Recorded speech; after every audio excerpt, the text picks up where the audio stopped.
Hello guys, this is Pramiti classes और आज हम शुरू कर रहे हैं class 7th NCERT geography for our UPSC exam. मैं बहुत दिनों बाद वीडियो अपलोड कर रही हूँ, I am so sorry for that. पर अभी तक जितने भी लोग मेरे साथ बने हुए हैं, thank you so much for being there. पर प्लीज एंड तक बने रहिएगा, एंड में आपके लिए एक फिल्म्स का पीवाईक्यू वेट कर रहा होगा। आगे बढ़ते हैं, हम लोग हमारे चैप्टर पे जाते हैं। So the name of a chapter is environment. ये छूट गया है, अब आपको दिख रहा होगा। सो शुरू करते हैं हम लोग। आज हम लोग एनवायरनमेंट पे टॉपिक डिस्कस करेंगे, राइट। आसपास के environment, human environment, natural environment, हम ये सब के बारे में बात करने वाले हैं। सबसे पहले हम ये जान लेते हैं कि हमारे चैप्टर का मतलब क्या, that is what is environment. तो एनवायरनमेंट जो हमारे आसपास की चीजें है, राइट, कि हमारे आसपास का सराउंडिंग कैसा है, राइट, एक लिविंग ऑर्गेनिज्म का बेटा। हम यहाँ पे एक लिविंग ऑर्गेनिज्म की बात कर रहे हैं।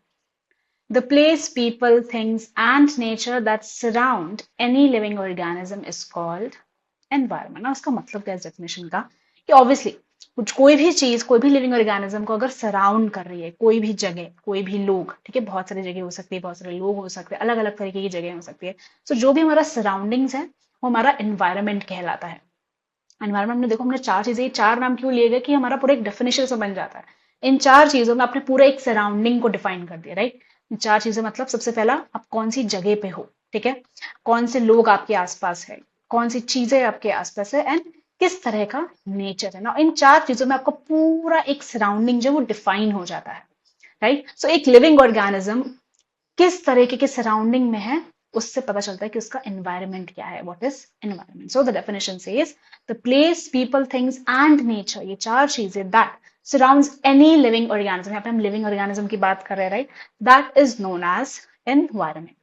तो हमारी फर्स्ट डेफिनेशन थी कि भाई एनवायरनमेंट होता क्या है, हमारी आसपास का सराउंडिंग। मैं अपने आप को थोड़ा छोटा कर लूं जैसे आपको बायोटिक क्लियरली दिखे। अब हम बात करते हैं कि नेचुरल एनवायरनमेंट क्या होता है ना। नेचुरल एनवायरनमेंट जो ऑलरेडी नेचुरली हमें मिला है, राइट, वही हमारा एनवायरनमेंट हुआ, वही हमारा नेचुरल एनवायरनमेंट हुआ ना। नेचुरल एनवायरनमेंट में दो चीजें हैं। First of all is your biotic, second is your abiotic. अब बायोटिक और अबायोटिक में डिफरेंस क्या है ना? सी नेचुरल एनवायरनमेंट में ऑब्वियसली जो भी चीजें हुई हमें नेचुरली मिली है, राइट, नेचर ने हमें नेचुरली दी है, हमने बनाई नहीं है। सबसे पहले लिविंग ऑर्गेनिजम्स की हम बात करते हैं, हमें नेचुरली है, ठीक है, प्लांट्स, एनिमल्स, ये सब नेचर के थ्रू आया है। And the world of non living elements, जिसे हम अबायोटिक कहते हैं। नॉन लिविंग एलिमेंट्स मतलब ये नहीं कि हम टेबल चेयर की बात कर रहे हैं, हम नेचुरल चीजें की बात कर रहे हैं जो बेसिकली नेचुरली एग्जिस्ट करती है। सो नेचुरली जो नॉन लिविंग एलिमेंट्स है, ठीक है, नेचुरली जो हमारे नॉन लिविंग एलिमेंट्स है वो क्या होगा, जैसे लैंड हो गया, ठीक है, वाटर हो गया, और इट कैन बी सनलाइट, ये सब नेचुरल, हमें नेचुरल है, हमें नेचर से मिली है, but these are non living elements, right. So biotic और अबायोटिक मिलके क्या बनाते हैं, एक नेचुरली एग्जिस्टिंग एनवायरनमेंट बनाते हैं, जैसे हम नेचुरल एनवायरनमेंट करते हैं जो हमें अर्थ पे देखने को मिलता है। So what is natural environment exactly? Natural environment refers to both biotic and abiotic conditions existing on earth। तो आपको अच्छे समझ में आ गया कि बायोटिक अबायोटिक दोनों जो अर्थ पे एग्जिस्ट कर रहे हैं वो हमारे एक नेचुरल एनवायरनमेंट बनाते हैं। आगे बढ़ते हैं हम लोग। नेक्स्ट आता है हमारा ह्यूमन एनवायरनमेंट। अभी हम नेचुरल एनवायरनमेंट पे थे, अब ह्यूमन ने भी अपना एक एनवायरनमेंट बनाया हुआ है, राइट, कि हम ह्यूमंस जो है वो कौन से क्रिएशंस कर रहे हैं, ऐसी कौन सी एक्टिविटीज कर रहे हैं, राइट, जिससे हमारा एक एनवायरनमेंट बन रहा है, हमारी सराउंडिंग्स बन रही है। एक्टिविटीज, क्रिएशंस, इंटरक्शंस ना। सपोज कोई कम्युनिटी है, सपोज मैं बात करती हूँ, कोई कम्युनिटी हो गया, ठीक है, कोई किसी का इकोनॉमिक बैकग्राउंड अलग है, किसी का कोई बैकग्राउंड अलग है, राइट। सो कैसी कम्युनिटी में कैसे लोगों के साथ आप इंटरेक्ट कर रहे हो, उनके साथ मिलकर कोई क्रिएशंस कर रहे हो, कोई एक्टिविटीज कर रहे हो, राइट। तो ह्यूमन बींग्स के अंदर ही जो ये चीजें हो रही है, जो इंटरेक्शंस हो रहे हैं, वो एक एनवायरनमेंट बनाते हैं जिसे हम ह्यूमन एनवायरनमेंट कहते हैं। सो ह्यूमन एनवायरनमेंट यही है, that human environment reveals the activities, creations and interactions among human beings. So कोई भी कम्युनिटी हो गया या रिलीजन हो गया, ठीक है, कोई भी बैकग्राउंड से, तो आप कैसे लोगों के साथ इंटरेक्ट कर रहे हो, कैसा अपना एक ह्यूमन बीइंग का एनवायरनमेंट बना रहे हो, उनके बीच में जो चीजें कर रहे हो, that is known as your human environment. आगे बढ़ते हैं हम लोग। अब हम बात करते हैं components of environment. Components environment हमने नेचुरल पढ़ लिया था अभी, और हमें ह्यूमन पढ़ा। अब एक ह्यूमन मेड एनवायरनमेंट भी है, ऑब्वियसली जो एनवायरनमेंट हमने बनाया है, हमें मिला नहीं है, राइट। ह्यूमन एनवायरनमेंट है जो ह्यूमन बींग्स के अंदर की जो इंटरेक्शन हो रहा है, ह्यूमन मेड भी है कि एक एनवायरनमेंट बनाया है हमने अलग से ना। नेचुरल एनवायरनमेंट में चार चीजों में हम डिटेल में बात करेंगे आगे। First is water. Water is hydrosphere, hydro मतलब पानी, राइट। सो पानी हमें नेचुरली मिला है। Then आता है हवा, air, atmosphere. Then we have land, that is known as the lithosphere. And the last is biosphere. Biosphere जो living things है, मतलब biosphere मतलब क्या है, एक zone of life. एक ऐसी जगह या ऐसा स्फीयर जहाँ पे लाइफ सपोर्ट करती है, जहाँ पे लाइफ सपोर्ट मतलब लाइफ चलती है। तो हम बात करते हैं अब ह्यूमन एनवायरनमेंट पे। ह्यूमन एनवायरनमेंट से मैंने की कहा कि ह्यूमन अपने कैसे लोगों के साथ इंटरेक्ट कर रहा है, क्रिएशंस कर रहा है, एक्टिविटीज कर रहा है। तो ह्यूमन एनवायरनमेंट में क्या क्या हो सकता है? फॉर एग्जाम्पल एक इंडिविजुअल, वो भी एक एनवायरनमेंट बनाता है, राइट। फैमिली का एनवायरनमेंट कैसा है, ठीक है। कम्युनिटी का एनवायरनमेंट कैसा है, किस तरह लोगों के साथ आप इंटरेक्ट कर रहे हो, रिलीजन का, ठीक है। Then educational, economic, political situation, यहाँ यहाँ पे जो ह्यूमन बींग्स के इंटरेक्शन हो रहे हैं एक दूसरे के बीच में, that is known as your human environment. अब नेक्स्ट आते हैं हम ह्यूमन में। ह्यूमन में जो हमने बनाया है, सपोज पार्क्स ह्यूमन से अपने लिए बनाया है, right. Human made environment, buildings हो गया, ब्रिजेस हो गया, रोड्स, इंडस्ट्रीज, मॉन्यूमेंट्स, ये सब चीजें क्या है, ह्यूमन ने बनाई है, राइट। तो ये एक एनवायरनमेंट है जो हमने बनाया, that is known as human made environment. Total 3 components हमने आज पढ़े, that is first is natural, human and human made environment. अब हम नेचुरल एनवायरनमेंट पे डिटेल पे जाएंगे। फिर आता है हमारा डोमेन्स ऑफ द एनवायरनमेंट। तो यही हमारे नेचुरल एनवायरनमेंट की डिटेलिंग है, हम इसी पे और डिटेल में भी आगे पढ़ेंगे। ये मैंने एक बहुत ब्रीफ में आपको एक 4 चीजों में डिवाइड करके बताया कि डोमेन्स ऑफ द एनवायरनमेंट क्या है। सबसे पहले हम बात करते हैं लिथोस्फीयर ना। एल मतलब समझ लो लैंड। लिथोस्फीयर मतलब ही लैंड होता है, राइट। लिथोस्फीयर मतलब क्या होगा कि अर्थ का जो लेयर्स है, ऊपर की layer, suppose the solid crust of earth, that is the hard top layer of the अर्थ। इसमें हम डिटेल में पढ़ेंगे अभी लिथोस्फीयर के बारे में कि क्रस्ट अर्थ का जो एक लैंड दे रहा है, हमें एक सरफेस दे रहा है, ठीक है, वो हमारा लिथोस्फीयर में आता है।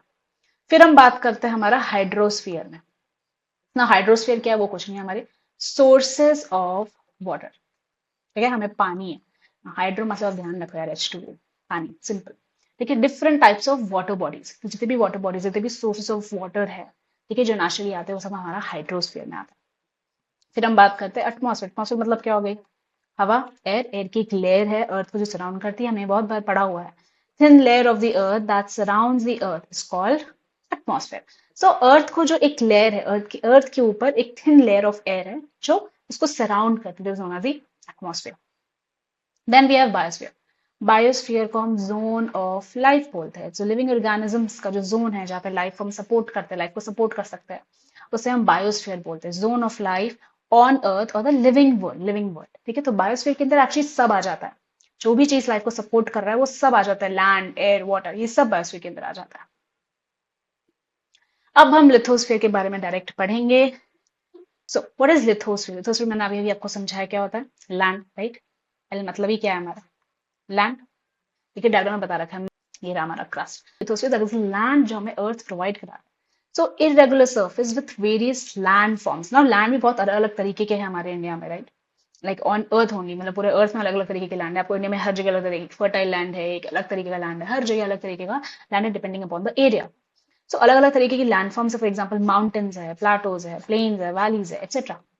बहुत सारे अलग अलग तरीके की जो लैंड फॉर्म्स है, ये सब जो लैंड है जो हमें अर्थ दे रहा है, जो अर्थ पे है, that is known as your lithosphere.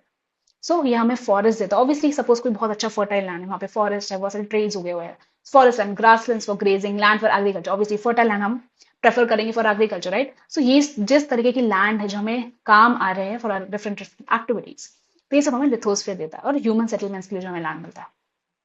Now the lithosphere is made up of rocks and minerals. Obviously भाई जमीन किससे बनी है, we know that it made up of all things is all the land is made up of the rocks and minerals. हमें minerals कहाँ पे मिलता है, हमें land से ही minerals मिलता है. So this was about lithosphere. I hope आपको क्लियर हो। हम नेक्स्ट जाते हैं स्लाइड में, that is your hydrosphere. Hydrosphere क्या है? Hydrosphere sources of water. हमने बताया था हाइड्रो मतलब क्या है, पानी रे, मतलब वाटर, राइट। हाइड्रोस्फीयर मतलब पानी, वाटर। सो जितने भी वाटर सोर्सेज है अर्थ पे, जो नेचुरली अकर वाटर सोर्सेज है, वो सब क्या है, सोर्सेज ऑफ वाटर है। So different types of water bodies like rivers, lakes, seas, oceans, ये सब क्या है, पानी, पानी दे रहे हैं हमें, एक सोर्स ऑफ वाटर है। सो ये सब हाइड्रोस्फीयर मतलब ऐसा स्फीयर जहाँ पे वाटर सोर्सेस है, उसे हम क्या बोलते हैं, हाइड्रोस्फीयर। अब हम नेक्स्ट बात करते हैं एटमॉस्फेयर की।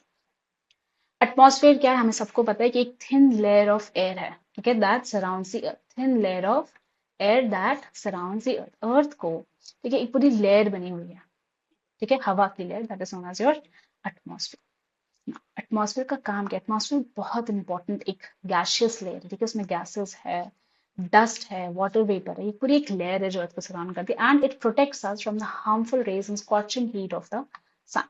तो एटमॉस्फेयर क्या करता है? एटमॉस्फेयर अर्थ को पूरा सराउंड कर रहा है, बेसिकली एक ब्लैंकेट की तरह आप समझ सकते हो। एटमॉस्फेयर क्या करता है? प्रोटेक्ट करता है अर्थ को from the harmful and the scorching heat of the sun. तभी हार्मफुल रेज जो हमारे अर्थ के अंदर नहीं आ पाते, वो प्रोटेक्ट करता है हमें atmosphere, it acts as a blanket. The gravitational force of the earth holds the atmosphere around it.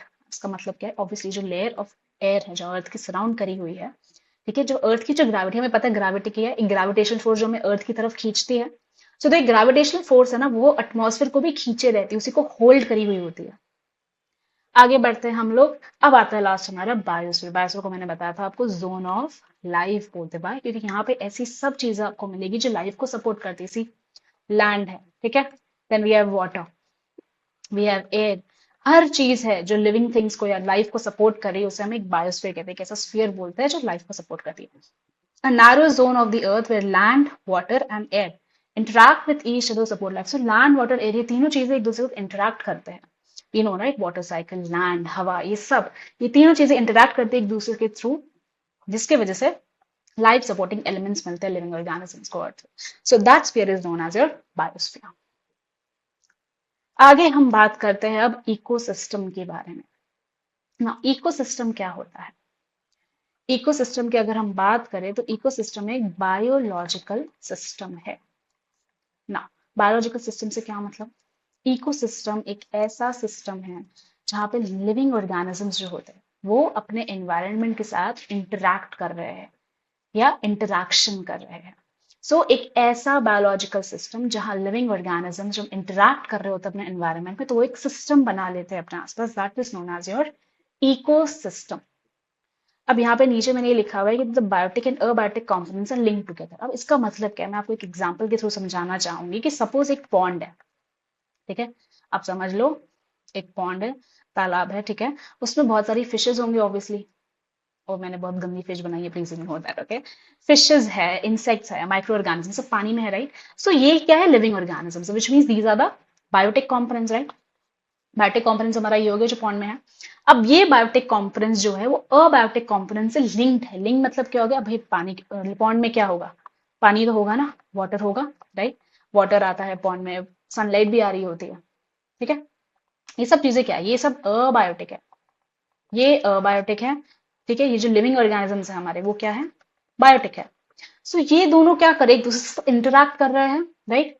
तो पॉन्ड में क्या, रॉक्स भी होंगे, ठीक है, पानी है, सनलाइट, ये चीज मतलब बायोटिक और अबायोटिक दोनों एक दूसरे से कनेक्शन में है, इंटरैक्शन कर रहे हैं एक दूसरे के साथ, राइट, लिंक्ड है एक दूसरे के साथ। एंड देयरफॉर ये जो दोनों मिला के एक सिस्टम बना लेते हैं, ठीक है। ऑब्वियसली अगर कोई दो चीजों के बीच में इंटरैक्शन हो रहा है तो क्या होगा? एनर्जी फ्लो होगा, तभी यहाँ पे एनर्जी फ्लो होगा। मतलब कोई तो एनर्जी फ्लो कर रही होगी किसी एक कंपोनेंट से दूसरे कंपोनेंट के बीच, एक साइकिल बन रहा होगा, कोई भी तरीके का चेन बन रहा होगा, तो वो एक सिस्टम बना लेते हैं अपने उस स्पेसिफिक एरिया में। That particular system is known as your ecosystem. हम उस बने हुए सिस्टम में, बस उस बने हुए सिस्टम को हम इको सिस्टम बोलते हैं। आई होप आपको ये एग्जाम्पल से थोड़ा क्लियर हो कि एक्चुअल में इको सिस्टम क्या होता है। हम डेफिनेशन तो बहुत बार रट लेते हैं, बट एक्चुअल में इको सिस्टम यही हुआ, राइट। आई होप आपको समझ में आया हो। नेक्स्ट चलते हैं हम लोग ना, हमारी ये लास्ट स्लाइड इस चैप्टर की, जहां पे हम बता रहे हैं कि ह्यूमन बींग्स ने जब एनवायरनमेंट के साथ इंटरेक्शन किया तो उसका इम्पैक्ट क्या पड़ा। तो पहले क्या होता था भाई, जैसा एनवायरनमेंट चलता है, ठीक है, जैसे जैसे चीजों वो चीजें मिलती थी वो वैसा वैसा अपना लेते थे। पीपल यूज टू गो कि जिस तरह एनवायरनमेंट चल रहा है हम वैसे ही ढल के रहेंगे। बट लोगों ने फिर क्या किया? लोग एडवांस होना शुरू हुए, राइट। उन्होंने क्या सीखा? नई नई चीजें सीखी एनवायरनमेंट में रह के। फर्स्ट ऑफ ऑल तो लोगों ने क्रॉप्स ग्रो करना सीखा। भाई पहले तो क्रॉप्स ग्रो करना किसी को आता नहीं था, we all know that, right. So पहले क्रॉप्स ग्रो करना सीखा, डोमेस्टिकेट एनिमल्स, एनिमल्स को डोमेस्टिकेट करना सीखा, एक सेटल लाइफ जीना सीखा। पहले तो वो कैसे भी चले थे, मतलब जैसा एनवायरनमेंट को मिल रहा है, जैसा खाना मिल रहा है, वो चला लेते थे, राइट। धीरे धीरे उन्होंने एनवायरनमेंट को अपने हिसाब से ढालना शुरू किया, क्रॉप्स ग्रो करना सीखा, एनिमल्स को डोमेस्टिकेट करना सीखा, अपनी लाइफ बेटर बनाई एक तरीके से। अब ये करते करते धीरे धीरे क्या हुआ? एक इम्पैक्ट बढ़ रहा है, राइट। ह्यूमन बीइंग की लाइफ चेंज हो रही है by interaction with, by doing interaction with environment. तो क्या हुआ? एक व्हील इन्वेंट हुआ, wheel was invented, surplus food बनने लग गया, ठीक है, बार्टर सिस्टम इमर्ज हुआ, ट्रेड शुरू हो गया, कॉमर्स डेवलप होगा। अब इसका मतलब क्या है कि धीरे धीरे एडवांसमेंट आ रहा है, लोग सीख रहे हैं। क्या फूड का जो प्रोडक्शन है वो बढ़ता गया, लोगों ने फूड बनाना सीख लिया, बार्टर सिस्टम आ गया ना। बार्टर सिस्टम क्या होता है? बार्टर सिस्टम क्या होता है? बार्टर सिस्टम मतलब ये होता है basically direct exchange of goods. Direct exchange मतलब एक्सचेंज बोला मैंने, ध्यान रखिएगा, एक्सचेंज क्या पे बिना पैसे का लेन देन करें हम क्या करते हैं कि मैंने गुड्स आपको दिया, अपनी गुड्स मुझे दिया, हमने एक्सचेंज कर लिया अपने दो गुड्स का, पैसे का इन्वॉल्वमेंट नहीं है, उसे हम बार्टर सिस्टम बोलते हैं। ठीक है, एक्सचेंज कर लेना भाई। अब जैसे वो नहीं कि हम पुराने कपड़े तो उसके बदले नए कपड़े मिल जाते हैं, right? That is barter system. तो धीरे धीरे बार्टर सिस्टम इमर्ज हुआ, उसके बाद ट्रेड स्टार्ट हुआ, ट्रेड एंड कॉमर्स आना शुरू हुआ। तो ये चीजें हुई कि जो एनवायरमेंट के साथ इंटरेक्शन करते करते इनमें से नई नई चीजें सीखी, फिर खुद की नई नई चीजें बनाई भी। फिर हम बात करते हैं इंडस्ट्रियल रेवोल्यूशन। अब ये सब चीजें आ रही है, राइट? तो इंडस्ट्रीज बनेंगी, करेक्ट? लार्ज स्केल प्रोडक्शन होना शुरू हुआ, जो चीजें वो पहले कम में बनाते थे, अब उनको ज्यादा प्रोडक्शन करना आ गया कि वो कैसे इंडस्ट्रीज का इस्तेमाल करके प्रोडक्शन बढ़ा सकते हैं अपना, ठीक है, एक एफिशिएंट मैनर में बढ़ा सकते हैं। सो इंडस्ट्रियल रेवोल्यूशन शुरू हुआ, ट्रांसपोर्टेशन भी फास्टर हो गया, ऑब्वियसली नई नई चीजें बनी, ठीक है, मशीन्स बनी, ट्रांसपोर्टेशन बहुत फास्ट हो गया, आज के तारीख में तो बहुत फास्ट है।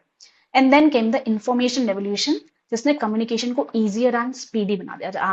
आज हम सबको पता है कम्युनिकेशन कितना स्पीडी और ईजियर हो गया, जैसे मैं आपके साथ कम्युनिकेट कर पा रही हूँ अभी, राइट? तो इंफॉर्मेशन रेवोल्यूशन आया, ट्रांसपोर्टेशन फास्टर हो गया, barter system, trade and commerce, industrial revolution आया, तो लोगों ने पूरा एक इन्वायरमेंट बना लिया, राइट? इन्वायरमेंट के साथ ही इंटरेक्शन करके एक उन्होंने अपनी लाइफ जो है उसको और बेटर बना लिया, राइट? तो वो सीख गए कि कैसे एनवायरनमेंट के साथ खुद को ढालना है and how to make things more advance and better. So this was the impact of interaction of human beings with environment. आगे बढ़ते हैं हम लोग। सबसे पहला क्वेश्चन, ठीक है, जो मैंने आपके लिए यहाँ डाला है, ये मुझे एक क्वेश्चन बहुत अच्छा मिला जो एसिड रेन को लेके था, एंड ये प्रीलिम्स के पीवाईक्यू से ही निकाला है मैंने। 2022 में क्वेश्चन पूछा गया है। The question is about the acid rain.